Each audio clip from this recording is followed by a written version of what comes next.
Good evening, good morning, good afternoon, whenever you might be watching this. This is the final preview that I'll be doing. This is with Steven Dowler of Architect Tips. Spoke a little while ago. He gave us a few anti-post punts, 7 of them. 3 of them look pretty juicy right now. That was a pretty well-viewed clip on YouTube as well. So thank you for that, Steven. How you been doing, mate? You all right? Yeah, I'm good, thank you, mate. Are you? Yeah, I'm good. I'm just so excited now. We're just over a week away from the festival.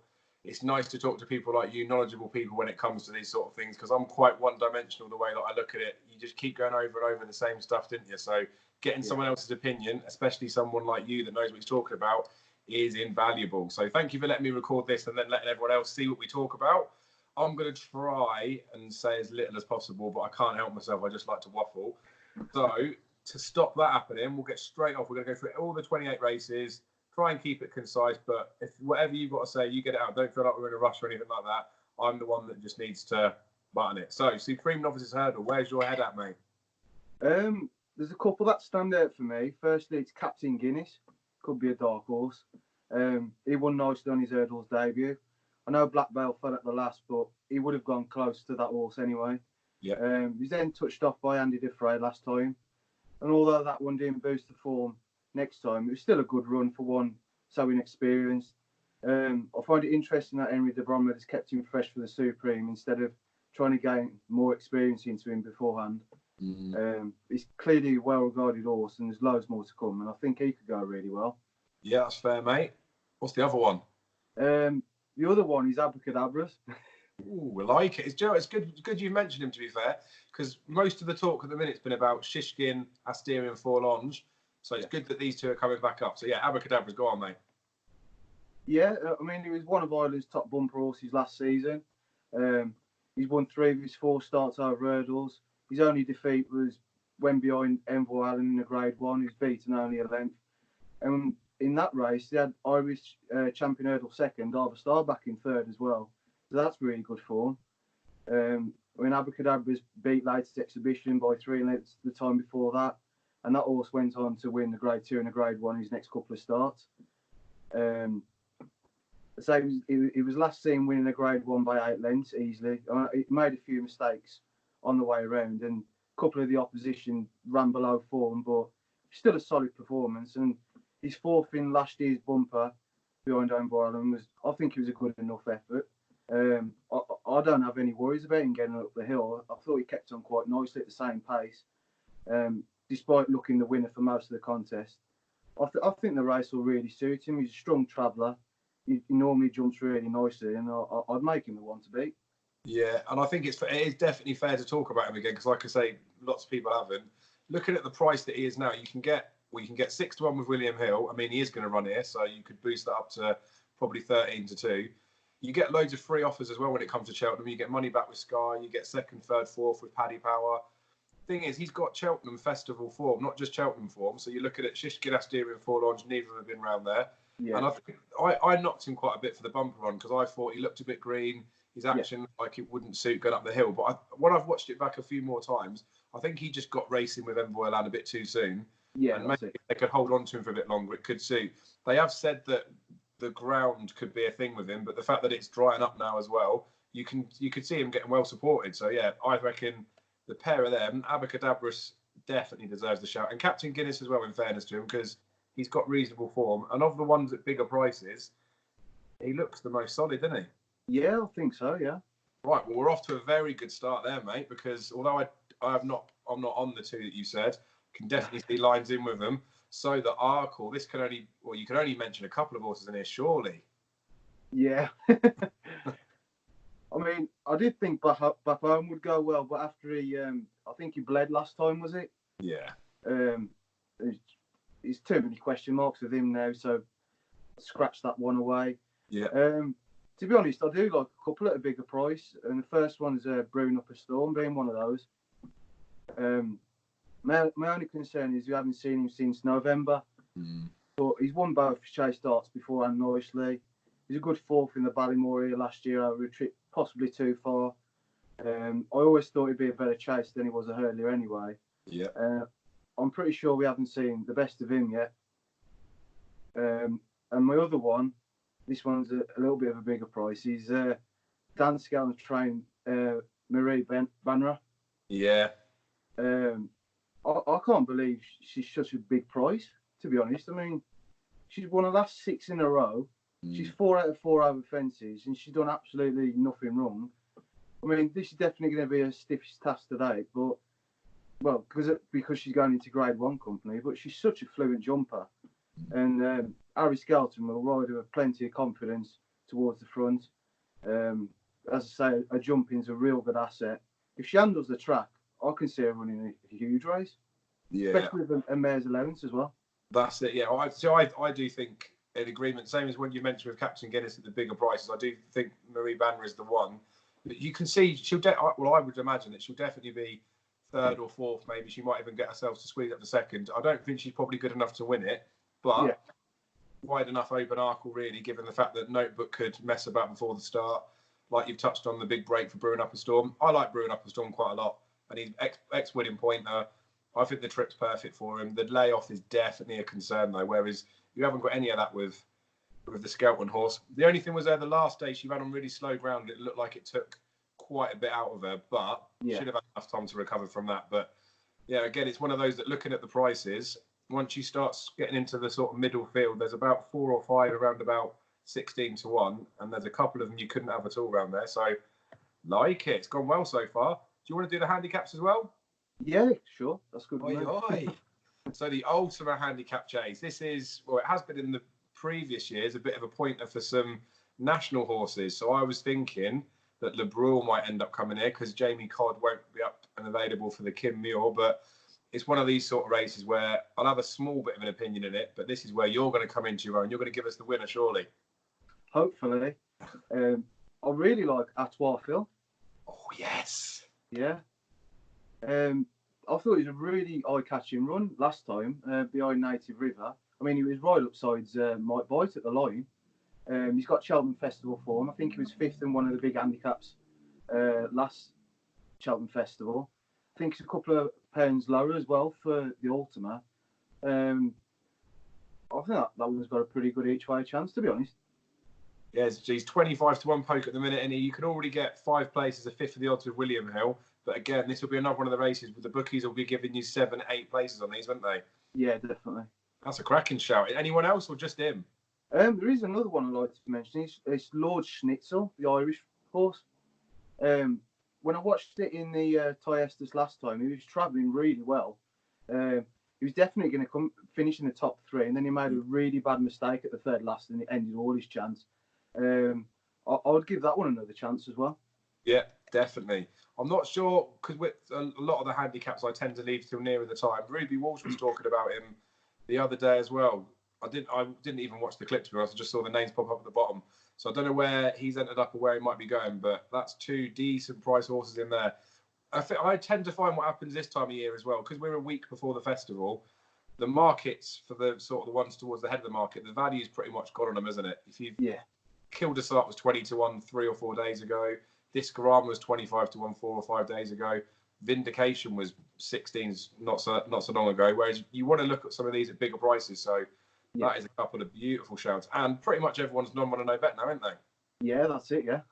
And at those prices, you could afford to play a couple in that beautiful block bet. So, Champion Hurdle, I would struggle. I reckon if someone gave me 3 pokes of this, I still wouldn't be confident I'm going to get the winner.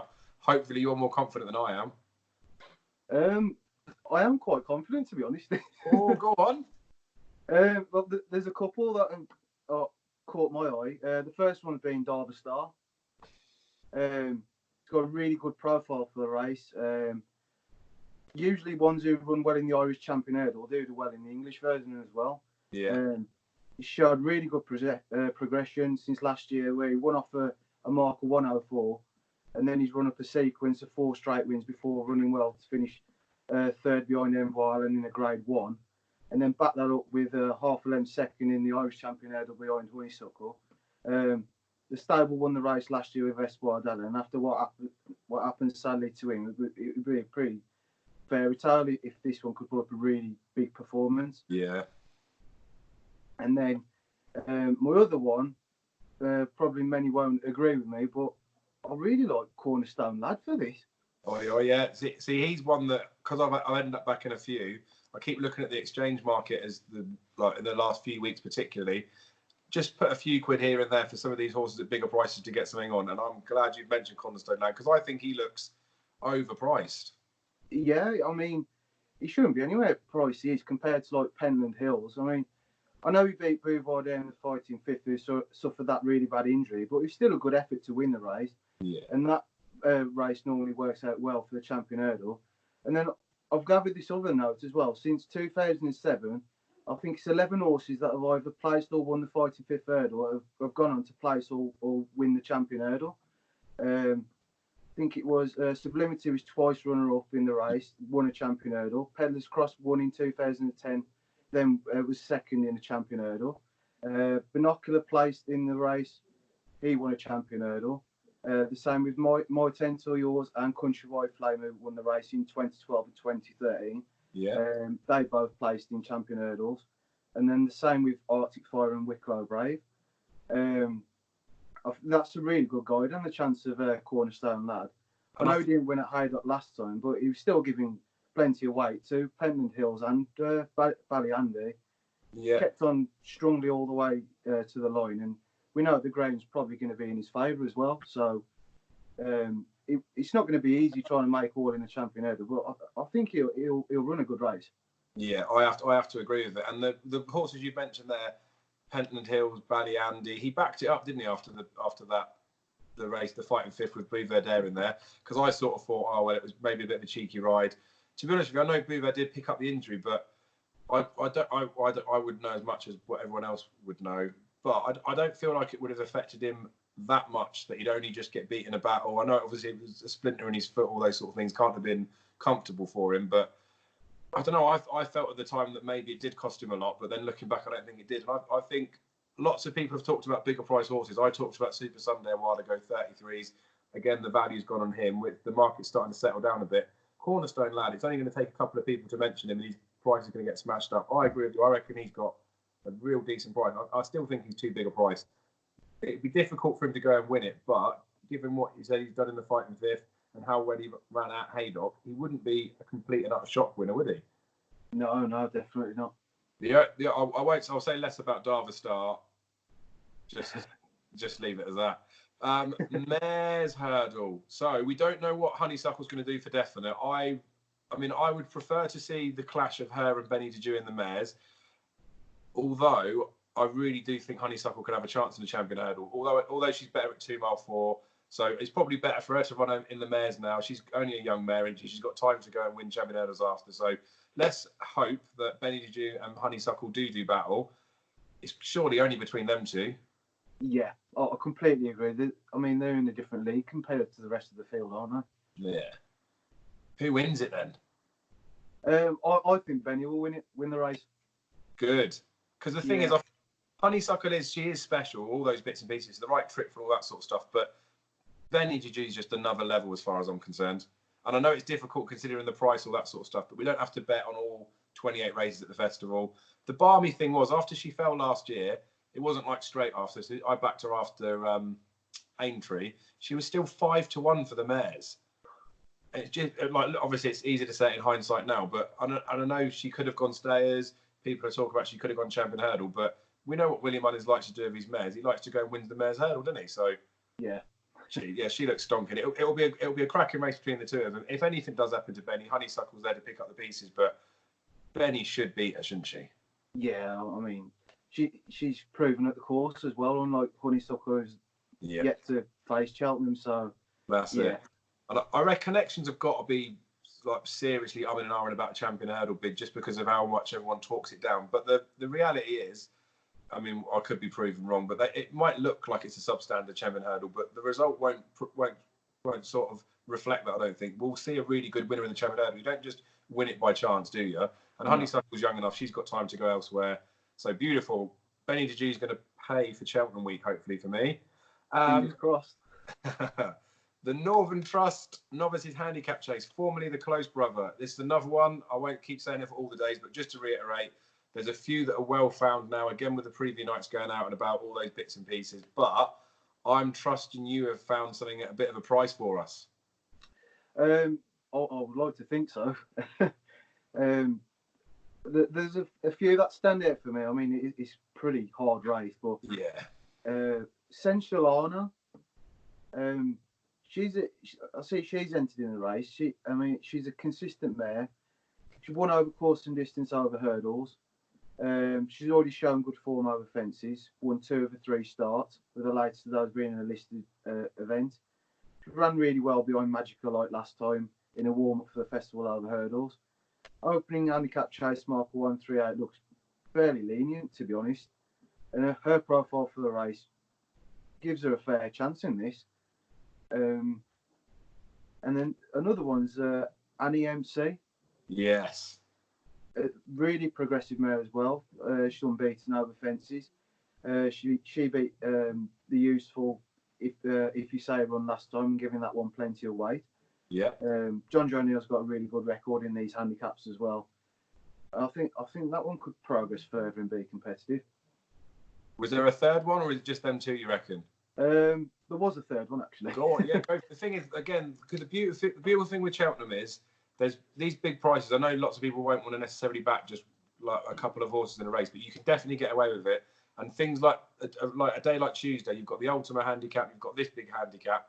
If you put 3 horses in each of them, stick them in a block bet, it's 9 bets. If you've got 2 winners at 16 to 1, even if it's a quid double, it pays nicely. Who's the third that we're going to stick in then? The third one's Dairan de Carjac. Yes.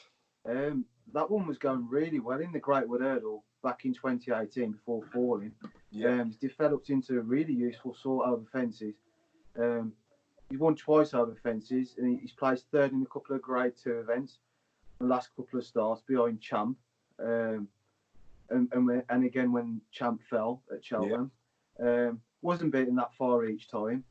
I know that one has to carry 11 stone 10 here, but his mark looks okay, and if he can cut out his couple of odd jumping errors, I think he could go well. Yeah, that's it. And this particular race gets quite compressed in it. There's only normally like 5 or 6 pounds between the whole field, so the weight carrying thing wouldn't be too much of a problem, I don't think. The only thing I would touch on with Sensualano is she won over course and distance, but that was on the old course.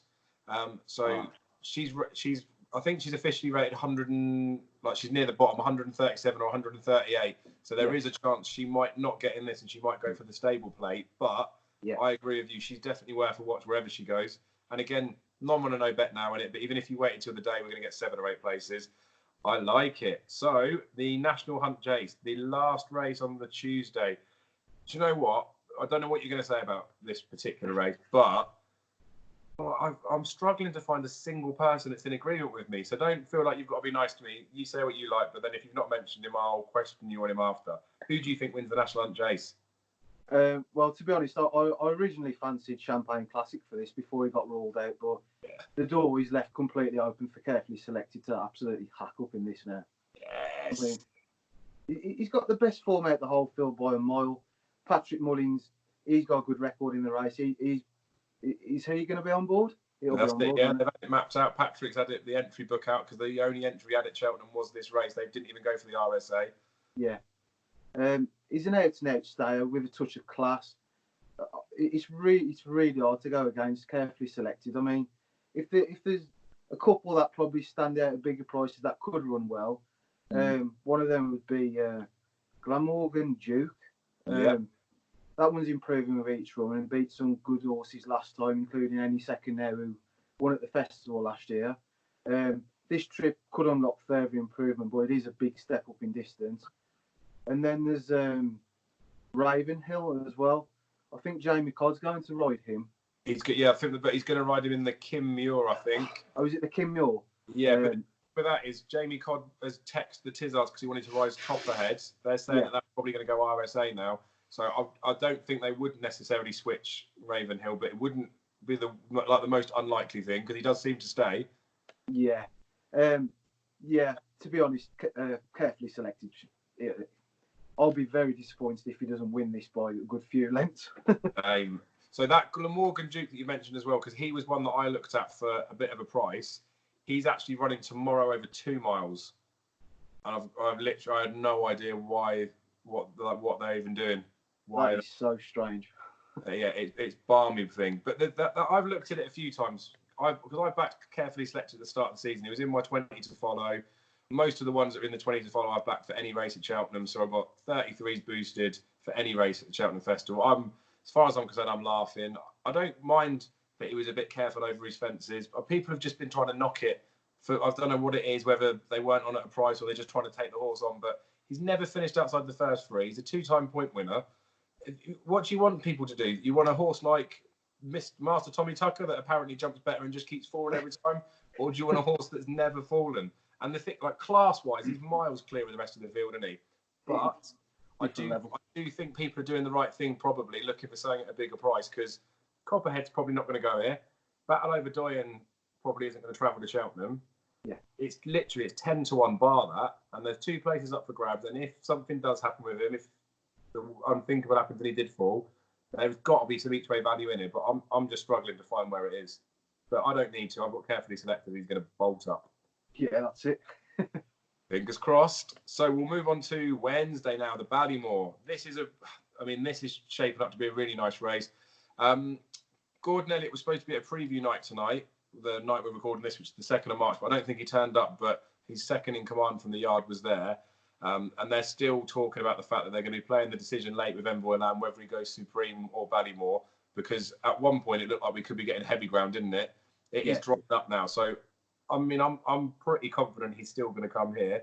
They've all but completely ruled out the Champion Hurdle now. Big Breakaway been confirmed by the Tizzards coming here. It looks a proper decent race. What do you make of it? To be honest, it's pretty hot race. I mean, the more I look at it, the more I can't see past Envoy Island, to be honest. As much as I don't really want to be backing him at that kind of price, but his form's rock solid. He's been good horses race after race. He hasn't tasted defeat. I think he'll take a really, really, really high class performance from something else to get him beaten, to be honest. Yeah. I think if I'm going to go for a bit of value at a bigger price, it'll be Longhouse Poet. Yeah. He hasn't really got much to. Well, he has got a little bit to find with Envoy Island, but he's almost certain to turn up in this race. Yeah. Which I think will suit him nicely. I mean, it was a really good effort last time for him to finish 3rd in the Grade 1, considering how many mistakes he made on the way around. Yeah. He's a big horse with a long stride. I'm pretty sure we haven't seen his full maximum ability yet. I think Cheltenham will suit him well, and if he jumps a lot better, I don't think he'll be that far away. Yeah, I have to agree with him.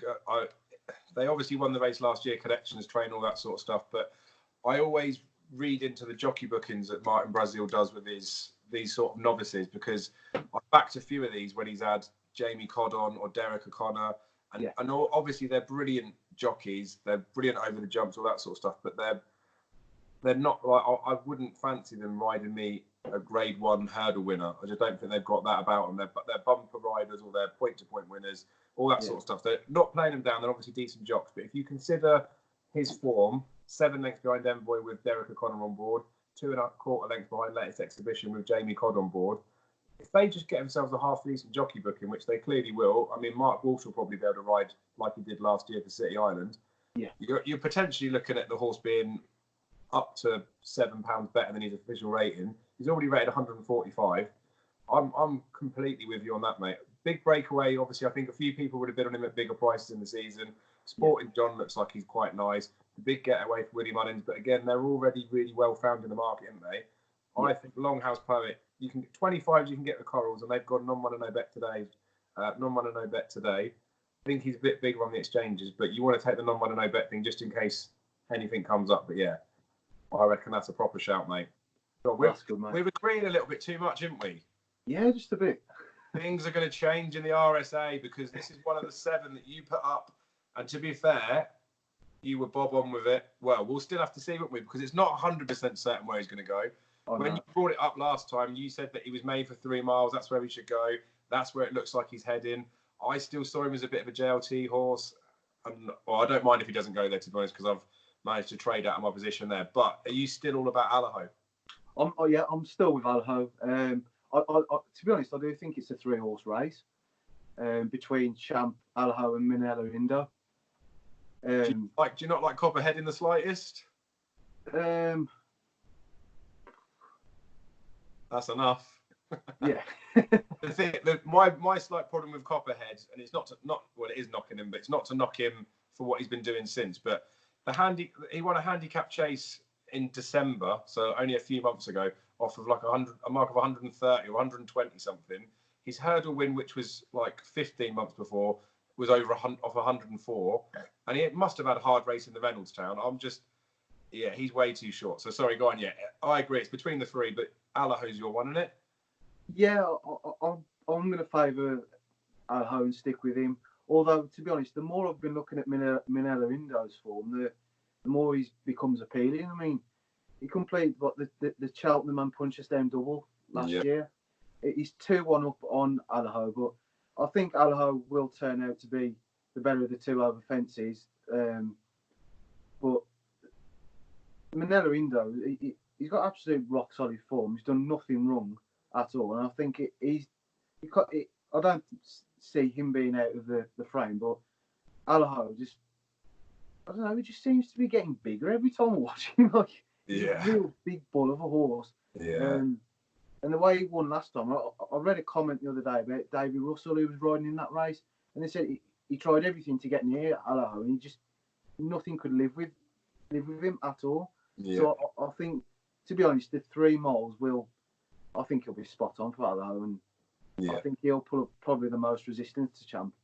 Yeah, that's it. And I think if you looked at it from a paper perspective, forget watching the races, maybe even forget so much what they've done this season, Minella Indo would be the standout form pick. I mean, I'm still siding with Champ.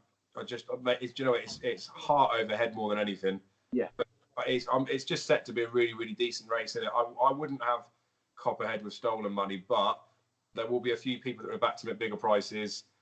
I mean, it's bad to say I've got a nibble on him at 40s before he ran in the Reynoldstown. But the price that he is now, like 5 to 1, 11 to 2 after a really hard race, and lots of people would have preferred him to go for the National Hunt chase. It's just, well, I think you're right. I think it's a 3-horse race between the other ones. So we didn't quite agree. Coral Cup, this was another one where I thought you made a proper case for the Casual Man. Obviously, Nicky Henderson doesn't watch these, does he? Otherwise, he didn't know what to do. He's got another couple of horses in here that have been well back, Birchdale and Dame de Compagnie. So the Casual Man's probably going to be going Albert Bartlett now, we think. Is there anyone else you fancy a bit now? There is. There's one I fancy at quite a big price, and it's Fagan, trained by Alex Hales. He used to be with Gordon Elliott, didn't he? Yeah, he was, yeah. I think this one looks like a proper plot job by Connections. It was a high-class horse when with Gordon Elliott. Managed second in Albert Bartlett back in 2016. He's fragile, lightly raced for his age, but he's got a lot of ability. He was second on his last start at Cheltenham over fences behind Black Quarter, and although he was pulled up in the Scottish National in 2018, he was sent off favourite that day. Yeah. Rated 147, and he was limited to just 2 runs that year. Returned from a near 2-year absence with a new stable and a qualifier back over hurdles off a mark 140 at Addock last time, and he travelled really well into that race before the fitness took its toll. The Potemps is his only entry at the Cheltenham Festival as well, I think. And so he's Coral Cup, because that was the Potemps qualifier where he needed to finish in the top 6. Yeah. So yeah, Coral Cup's 2 mile 5 and a bit in it, I think. Tiny bit of a drop down and shit for the Potemps thing, but I like your angling, mate, because it was Ballyandy when he went over fences. That was over 2.5 miles that he got near to as well. I reckon. Yeah. And you need to stay to be in a Coral Cup, didn't you? What price is he? I think he's about 33, possibly. Monster. Do you know, I really like this horse. I backed him before the Albert Bartlett when he got beat at Perth by a Nicky Henderson horse. And it absolutely ruined me. But he must be a big price. Yeah, there he is. 66 you can get with William Hill, but that's not non-run and no bet. So bet Fred a 50 to 1 if they've updated for non-run and no bet, or he's 33 to 1 in loads of places. Tell you what, mate, there'll be loads worse 33 to 1 or 40 to 1 quotes than Fagan in that race, to be honest. Yeah. I like it. I mean, he's got a really nice low weight, nice mark. He's got Cheltenham and Grady form to his name. I think he's worth a chance, surely. I like it. Boom. So that's something at a bit of a juicy price. Now, unfortunately, the next race, the Champion Chase, you cannot give me one at a price here because the winner comes from the front three, surely. Where do you see it? It's got to be Altior. I mean, say he's won the race for the last 2 years. He's unbeaten at Cheltenham, unbeaten at 2 miles over obstacles. He is a superstar. He'll probably hit his normal flat spot at some point in the race, but the gears he possesses, he'll carry him up the hill. If he's within striking chance jumping the last, then surely nothing else will be able to go with him. Yeah, I agree. I'm really keen on Altior this year. It does obviously look like a decent renewal. Well, I did the preview night with Colossus last Wednesday, and Richard Johnson was there, which was like literally just seeing a celebrity all starstruck. But once that had settled down, I managed to ask him a couple of questions. He obviously rode Deffy at Punchestown behind Chacon Poursoir.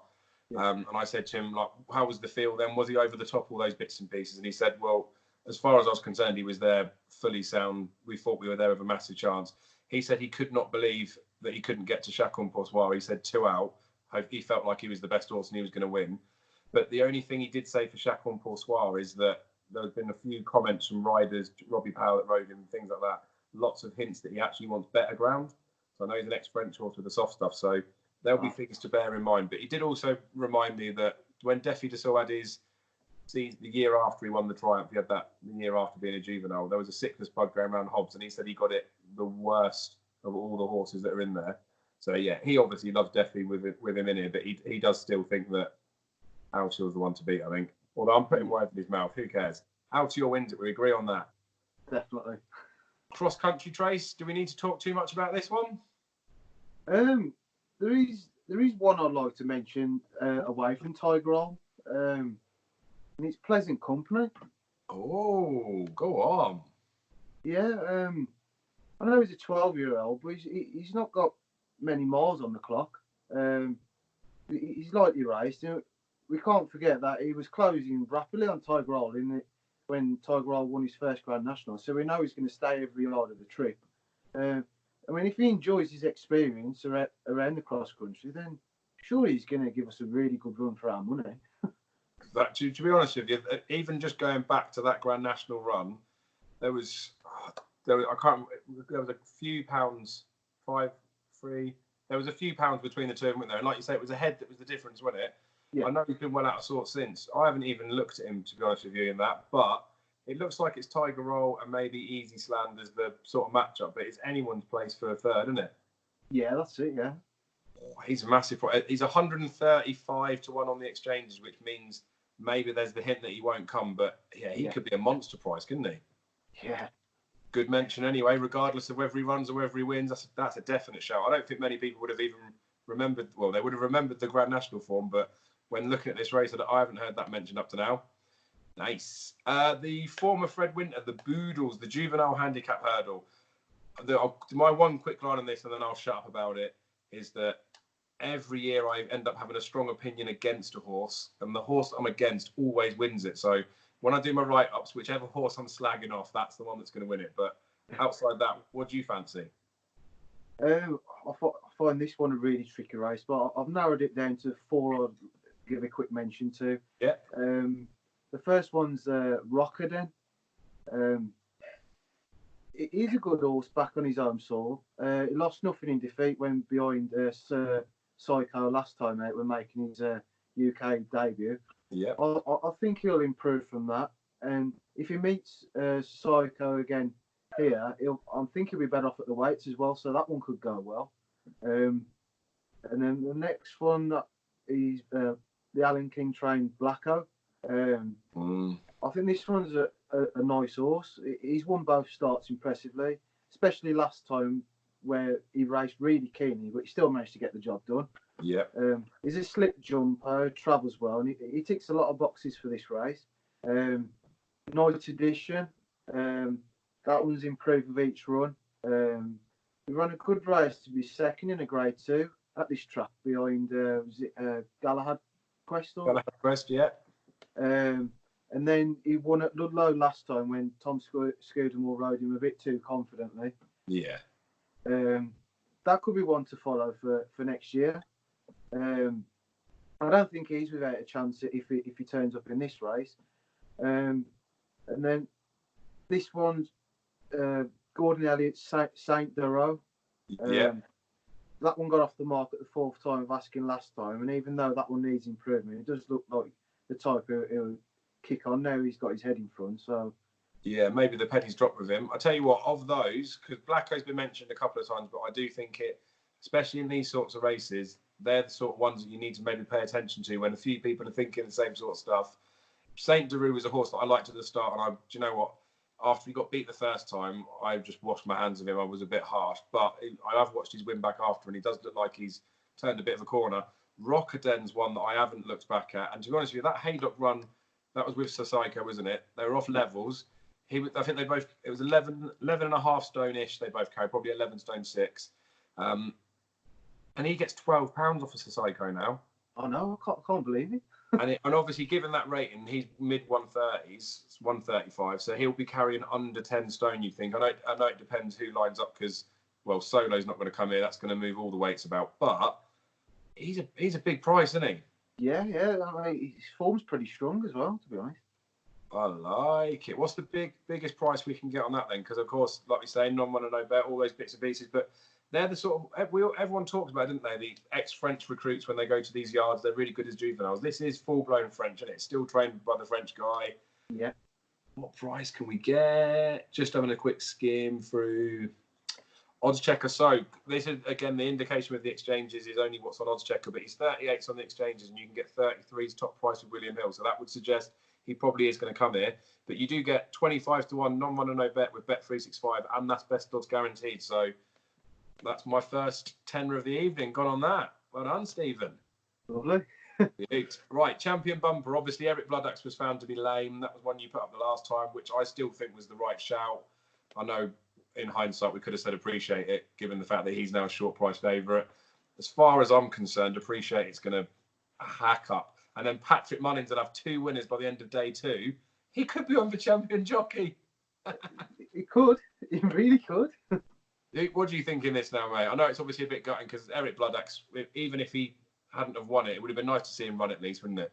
Yeah, I read something that what one trainer said the other day, and it was a trainer of in Ireland, and they said that Eric Bloodaxe did look the best bumper horse in Ireland before that latest run, which is a bit of a shame, to be honest, because I really did fancy him for this race originally. Yeah. So, Who do you now then? Do you think, knowing what appreciates it's done, and obviously we don't know what would have happened with him the last day, do you reckon he does look the right favourite? Looks hard to beat.